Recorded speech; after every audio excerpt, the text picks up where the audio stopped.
I've been in this world for 120 hours and it still doesn't feel like enough. If that isn't a fantastic recommendation, I don't know what is. It is seriously an absolutely fantastic game series, and despite the fact that I've literally just spoiled you on the entire arch at this point of the plot and all that, I would still recommend it heavily. These are easily... This whole series is basically in my favorite games of all time at this point.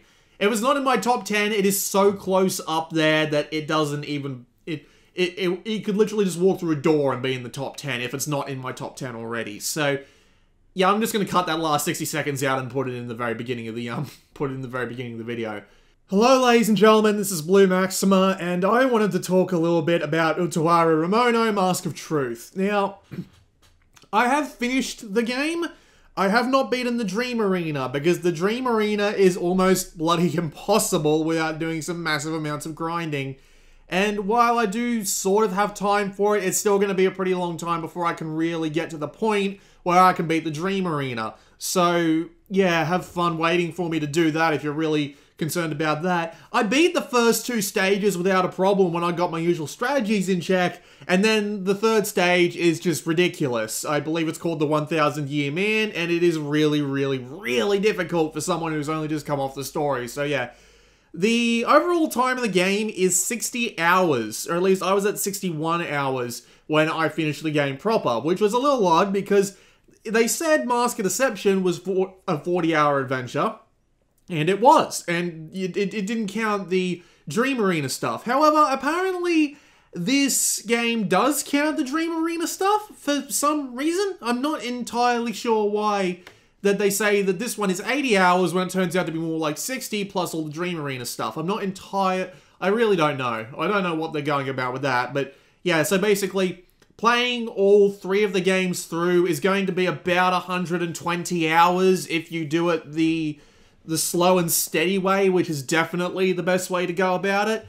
You definitely need to play the original game, or at the very, very, very, very, very least, watch the original anime first, because the whole, pretty much everything to do with this game requires knowledge of Utawarerumono. You need to have been through the original game or the original anime first to get any idea of the significance of what goes on in this game. It's kind of ridiculous. We'll get into that when I can freely talk about spoilers some more. I don't want to go turning people away 2 bloody minutes into this little rant that I've got going here just because the spoilers have started. So, yeah, but as I said, you definitely need to play the original game first, and the original game is only available in English on PC right now, which is not the worst thing in the world, considering that means it's actually relatively easy to get the game up and running. Actually getting the game legitimately is really hard. I have had a look around, and I can't for the life of me actually find a copy for sale that isn't like $200-something on Amazon or what have you.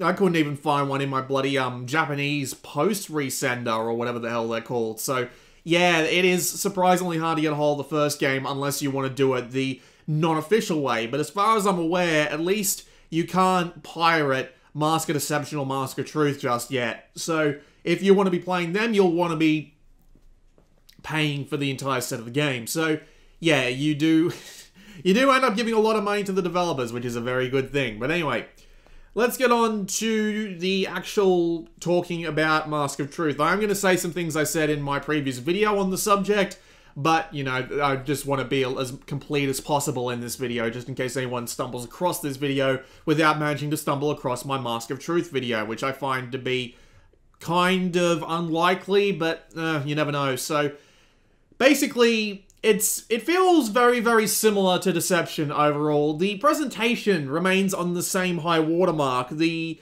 voice acting still remains absolutely fantastic. The graphics, the background art, the CGs, the character art, the 3D models and textures and all of the 3D presentation stuff, the environments, all of it, it all remains at a relative level with Mask of Deception, sometimes going above, sometimes going slightly below, but seriously, it's right up there. It is really up there. It does a fantastic job, and the music too, of course. I can't forget about the music. The main menu tone that you get once you finish the game was absolutely glorious, but yeah, it it is still really well presented. They've done a really good job with it. I do quite enjoy just sitting back and watching it. You hear about people who go through the game just pressing the X button when all the text has gone across and not taking time to listen to the voice actors or looking at the background art. And I'm just asking what the bloody hell is wrong with you. Mainly because the presentation in this game is so good that I find it hard to believe that anyone would be willing to skip stuff like the voice acting. Not to mention it's a lot easier to take in when you're not absolutely going right through it. The voice acting is the best part of this game just because it helps add to the whole atmosphere and all that. So I'm not entirely sure why anyone would insist on skipping right through it, but apparently they do. The battle system remains about the same as well. They have made a fair few tweaks. Like if there are action chains you can't do anything to stop, it will immediately play them. And there is a new screen where you can see just how much zeal you'll gain and lose, and just how much, and just ways to, just little polish things like that. It's all really nice, and it makes the battles flow just that little bit smoother.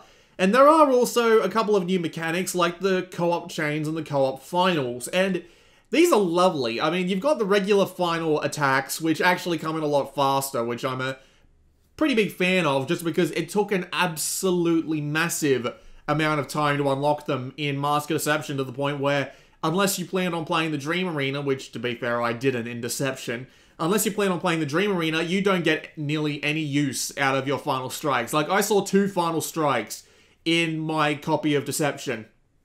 But in Mask of Truth, thanks to the fact that everyone can get up to the level to get their final strikes relatively quickly story-wise, you will end up seeing most of them. Then there's still really nice animations, but the co-op finals are still the best thing about the battles that have been improved in this game, because the co-op finals are ridiculous. If 2 characters are in overzeal mode, they get to do a cool little animation together. And my personal favorite one that I saw, there's an absolute ton of them, and thankfully the game's glossary actually keeps the list of final strikes that there are and helps you figure out which ones you need. So if you need to get all of the final strikes, well, it's actually relatively easy to keep track of once you've played through the entire game. But yeah, my personal favorite one is the one where Munachika and Relutier work together, because Munachika just comes up behind Kokopo and just swings the hammer and just hits Kokopo on the ass, and he goes flying, or she goes flying. I don't know what sex the bird is,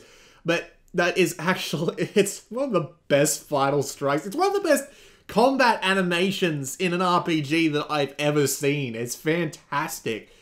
But yes, the battle system still remains about the same as it was before, and it is still as good as it was. It was made by Sting, and Sting were responsible for a bunch of SRPGs I like, including Blackheart. Blackheart's Neptunia spin-off. So yeah, I've got nothing wrong with the battle system. The only problem I have, as I said before, is that the difficulty just cranks up massively once you get to the Dream Arena. And the Dream Arena is actually something you kind of want to do, because the Dream Arena actually has like a bunch of skits and things, and the final stage is actually one of those stages where you beat the crap out of all of the developers of the game in different 3D models. And they give you little bits of advice and all, well, not so much advice, but little bits of thanks and all that. You know, like the developer room in Pokemon Gold and Silver. But yeah, I would love to get through the Dream Arena, but that means I have to spend a bunch of time grinding my guys up, so that's going to be a lot of fun, isn't it? Yep. That's kind of annoying, but anyway. So yeah, as I said before, it is mostly constructed a lot like Deception. It has the same sort of story layout where you've got like 20 hours in, what's the word? You've got like 20-something hours of swapping back and forth between fan service and preparing for battle. It's more like 30, which is like half the game, but yeah. You do a little bit of swapping back and forth between the two, and then when you hit the halfway point, which is around 30 hours and the final battle of the war begins, you end up doing nothing but war stuff, like for almost the majority of the rest of the game. It's a little bit weird, and I'll get into that once we get into the spoilers a bit more, but I will say that it is a lot better in transitioning back and forth between the two moods than Deception was, mainly because Deception didn't actually do any transferring, more along the lines of it literally just being like, oh, we're gonna give you 20 hours worth of fan servicey style slice of life content, then we're going to just throw the war at you constantly and make you want the slice of life stuff back because the slice of life stuff was as good as it was. And that was a little bit weird, but yeah, this new game is a lot better about it. And there is still a bunch of, like, slice of life salted in there in that first half. But once you get to the second half, it really does kick things up a notch and does go, like, full-on story, which is interesting. But again, we'll get on to that. There is a fair amount about the last third of the game that I would like to talk about, if stuff wouldn't stop getting jammed in my throat. But anyway, there are a lot of character-specific stories in this game as well. Like, for example, you've got pretty much every character in the game has been carried over from Deception, minus 1 or 2 new ones. And you do end up needing to get as much time with them as possible. So you end up in a position where you'll end up going on different stories for different characters. Like, you go back to Relutier's homeland and you get a bit of a story with her. Then you go out to another place and you get a bit of story with a Tui. And you get, Jack DeWalt's story and you get a couple of times alone with Nekane, which is quite different, but you'll understand what I mean when I start talking about that. But yeah, pretty much every character in the game, Suri and Oogie, get their own little story bit as well. Everybody gets their own little story bit for the most part, and it's pretty good because it gives you a bunch of depth and background on the characters, which is really nice. I am quite a fan of the way they handled the plot for the first 2/3 of the game, where they're constantly just swapping back and forth between character stories so you get to know them a bit better, it works really well, and it's actually really enjoying to listen to, especially since every one of these little stories also contributes to the main flow of the plot, so it doesn't feel like it's getting in the way by giving you a side story about a Tui's arranged marriage or whatever, which is still really nice. Yeah, it really does work. The only two characters who don't really get their own separate side stories is Nekane and Kiru, and there's a pretty good reason for that. Those two characters in particular are actually more of a leadership role in this game, mainly because Kiru is actually from Enakamui, I believe, and Nekane is also from Enakamui, but since she's your sister and giving the big plot spoiler of Deception, you do kind of need, she does get her own story, but at the same time, it's not a massive, like, pull a chunk out of the plot and put it down somewhere else sort of thing, you know? It just comes along naturally as part of the story a few times, and it works. It gives her a lot of character development that she really needed after the ending of Deception, which really was a bit heartbreaking, but there you go. It just works really well. The only character that I kind of have a problem with is Fumirul. Now, Fumirul is actually a brand new character to the entire series, so I'm not entirely sure why they decided to bring her in, but here's the problem with her. She comes in around the 20-hour mark, and basically her entire excuse for existing at that point in the game is that she brings Munachika back. Munachika was last seen in Mask of Deception holding off the Tuskaru Advance, or Tusko, I don't know how to pronounce it, because they have two different translations for the original Utawarerumono and then the new one, so yeah, that was a bit odd at first, but I was like, oh, well, if they develop her into her own character, she'll be fine. But she doesn't get anywhere near as much character development. Even Munachika, who doesn't really get her own standalone story, but at the same time gets a couple of well, not so much fan service, but gets a couple of slice of life bits, which really expunge her personality. Well, not so much expunge, I don't know what the relevant word is. Expand on her personality a bit. Fumirul doesn't get much of that. All she gets is a couple of fan service scenes, and that's pretty much it, which is really disappointing, actually, because I would have liked to have got a story out of her, maybe in the second third of the game, where they go to Tuskaru. Maybe when they go back to that, then they could do something with that, you know, give her a little bit of backstory there to talk more about the nation of Tuska. And they just don't do that.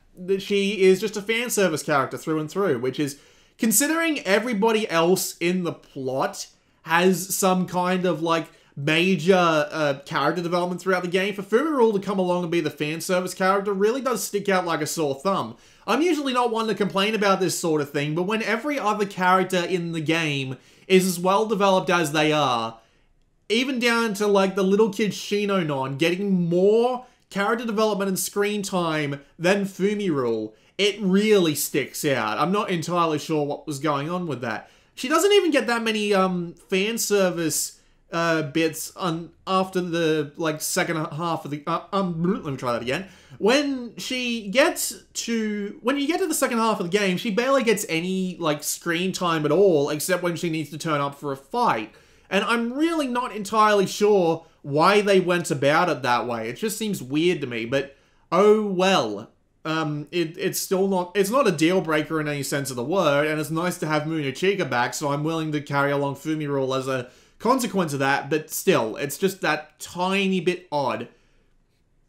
And yeah, it's a little odd, but still, pretty much every character in the game is, other than Fumirule, of course, is fantastic. They, as before, they have fantastic voice acting. They are wonderfully different in their personalities. Atui still remains best girl to this day, and it's going to be hard getting by without her. Poor girl, probably never catch up. But yeah, every character in this game is fantastic. They're as memorable as the girls and guys from Persona 4. Like, seriously, the characters in this are just ridiculously good, and I hope I get to see them again, but we'll get onto that. So, there are also a lot of tearjerkers, which is well, actually, no, to be fair, it's not really that surprising, but there is a bunch of stuff that just happens in this game that's just heartbreaking. Like, we're gonna have to start getting into the real spoilers now, so, you know, I'm warning you now. You've heard a couple of, little ones already, like when Munechika comes back and all that, but we're gonna start getting into the really specific stuff here to start talking about it, so, yeah. It's, a little bit, what's the word? That's a little bit of the word of warning to get the hell out, but there you go. Alright, so now that everybody who doesn't want to be spoiled about the game has left, let's start talking about the tearjerkers and how there's about half a dozen of them. It starts to get a little bit annoying towards the end of the game. But yeah, there's a good amount of just really emotional moments. Again, really lended weight by the voice acting and just the general tone that the game is able to present via its presentation. The first major one comes about halfway through the game, where it's kind of funny. So I'm going to have to start spoiling Mask of Deception too, so really, if you haven't figured it out yet, I recommend these games wholeheartedly, and you should be going and playing them right bloody now, but yeah, you should go play them. But, actually, you know what, before I actually really cut it off, let me talk about the Utawarerumono Machete Order. The Utawarerumono Machete Order is something based off the Star Wars Machete Order. That was a theory that was brought up on the internet by some guy whose name I can't really remember. And the thing about the Utawarerumono Machete Order is that you play Mask of Deception first. And if you like Mask of Deception, you go back and you play the original Utawarerumono game to get the backstory you need. And then you go on to play Mask of Truth, because you don't need the knowledge from the original Utawarerumono right away. You can play through Mask of Deception without it, and if anything, it introduces you to everybody without getting too much into their backstory or needing much relevance to their relationships. So playing the original game after the first game makes everything come and make more sense in context, which is really nice.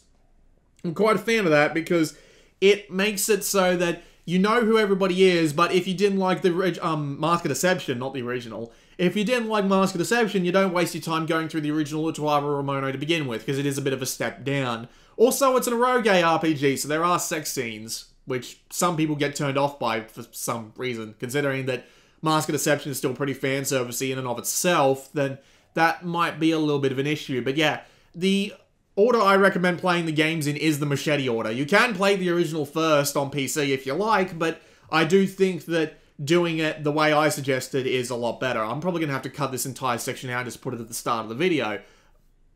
Probably should do that, actually. But anyway, so now that I've talked about that, let's actually start talking about the end of the game. So, yeah, as I said, lots of tearjerkers. Halfway through the game, so here's the thing about the Mask of Deception spoiler. It's pretty much an open secret, which is kind of funny, actually. By the halfway point of the game, everybody knows who Oshtor is, who Oshtor truly is, who he really is under the mask, which is kind of great. Atui kind of knew from the very beginning, so did Ugi. Kuon finds out about 10 to 15 hours in. You've got, who else you got? Kiru, unfortunately, never finds out. Shinnon. Relutier kind of has an idea, but Kokopo knows right off the bat. The twins know right off the bat. It's just kind of silly how open a secret it is. However, there is one character who gets introduced in this game who also knows right away, and that's Oshtor's mother.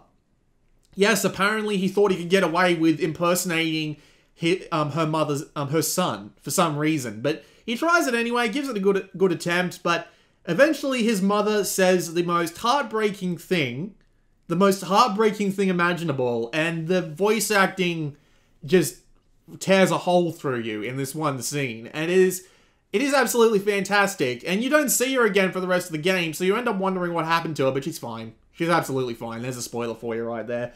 But still, that is like one of the best heartbreakers there's been in a really long time in a game like this. It is, seriously, it is beyond the pale of just general tearjerkers. It's really great. But there's also a few others. And this is kind of where I have to start getting into spoilers about the last third of the game, because the last third of the game is where the game kind of starts to get a bit shaky. Now, here's the thing.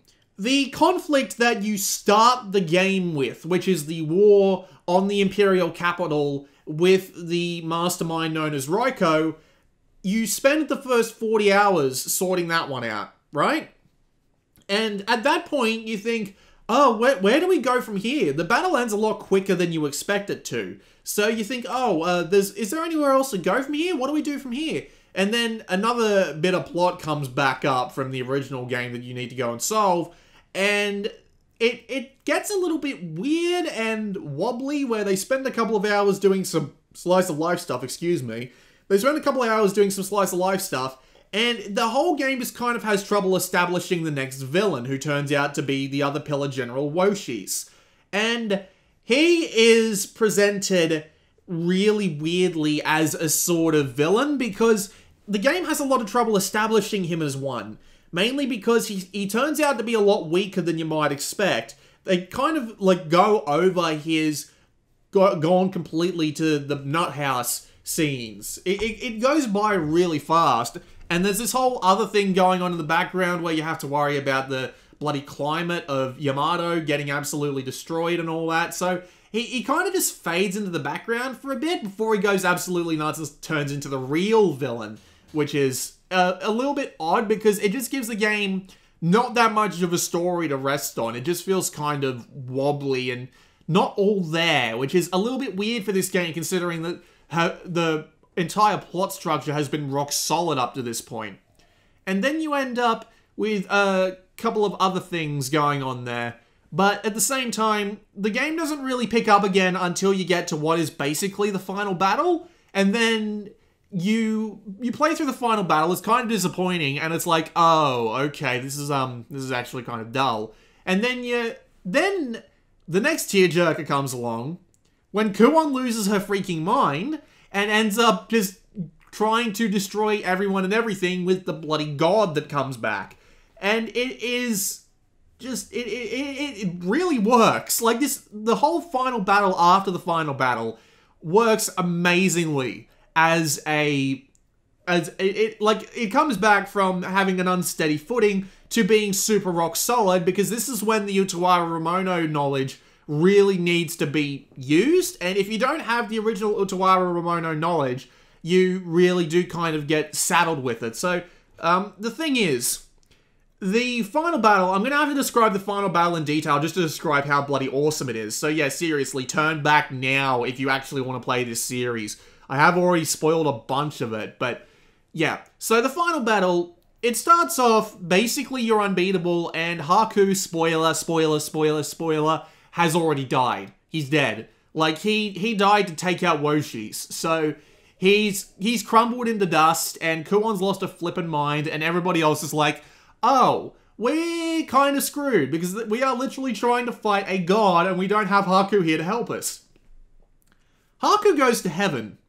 More or less. He literally just goes straight up to heaven, and he's standing there with Oshtor and Mororo, And Mororo, there's another spoiler for you. Mororo does die like 5 seconds after being told Oshtor is actually Haku. And he looks like he's got the biggest smile on his face, and then he gets stabbed and dies.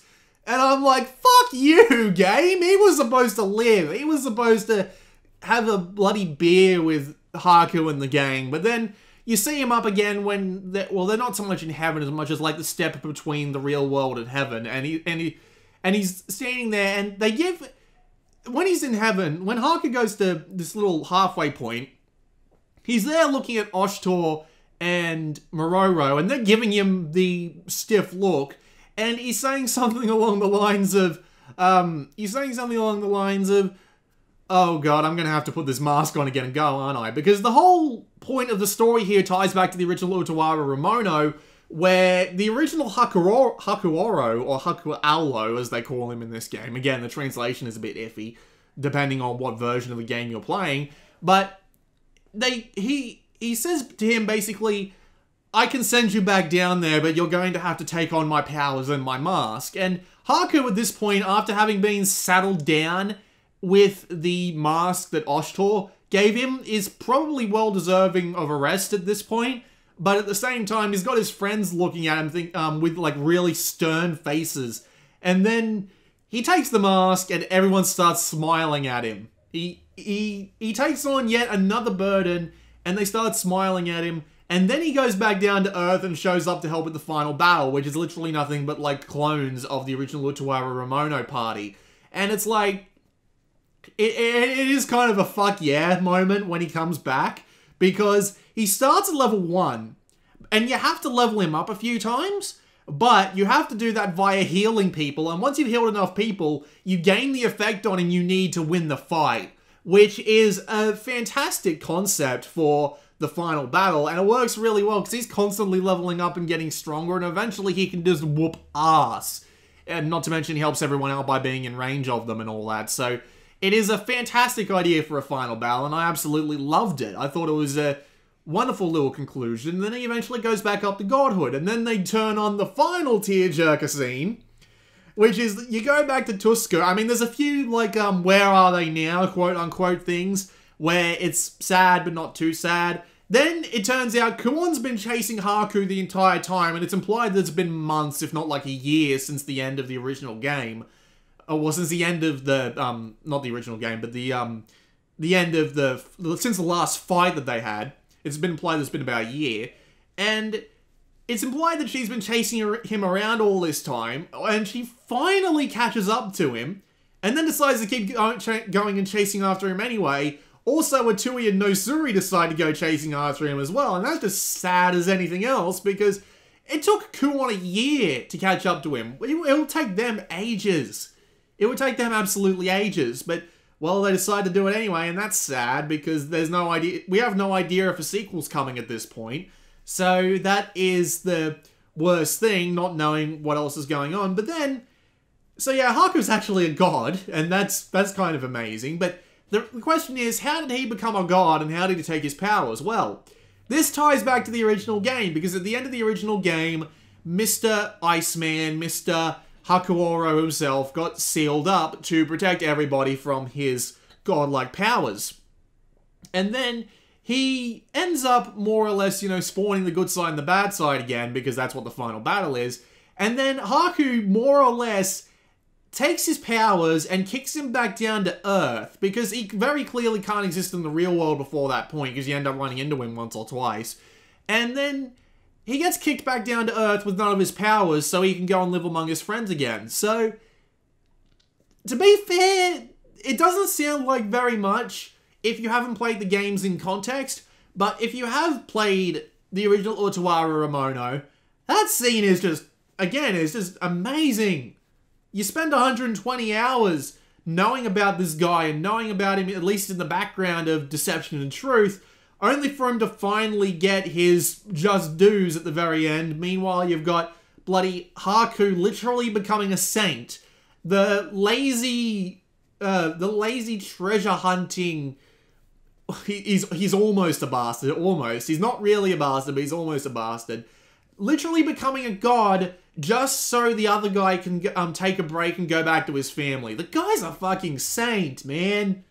The guy is an absolute saint. It is a fantastic ending, and the only reason that I'm disappointed in this ending, other than the, what's the word? Other than the little bit of a shaky ground point they've got going for them at the like 2/3 point, is that there's just there's no idea there's going to be more. I want more. I have got nowhere near enough. I want to see the drinking party between Oshito, Mororo, and Haku up in their version of heaven. I want to see Atsuya and Nosuri going around and trying to find him. I want to see Kumon going around trying to find him again.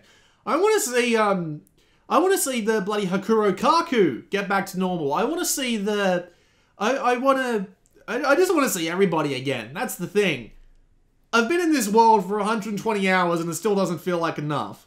If that isn't a fantastic recommendation, I don't know what is. It is seriously an absolutely fantastic game, series, and despite the fact that I've literally just spoiled you on the entire arch at this point of the plot and all that, I would still recommend it heavily. This whole series is basically in my favorite games of all time at this point.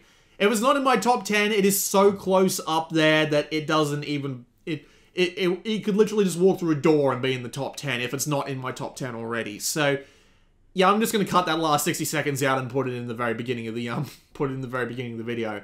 But yeah, I absolutely loved Mask of Truth. I'm going to have to go and try and play the Dream Arena stages because they're a bit more comedic than the rest and might give me a bit more out of it, but still. I want another Utawarerumono game. I want more, damn it. Give me more. Make another bloody game on another platform if you have to. Just give me like a 60-hour, nothing but fan service and fucking slice of life sequel to Mask of Truth, where Haku comes down and does good things for good people while the original party just tries to chase him around. Give me that. That's what I want to see, for fuck's sake. But yeah, that's pretty much it.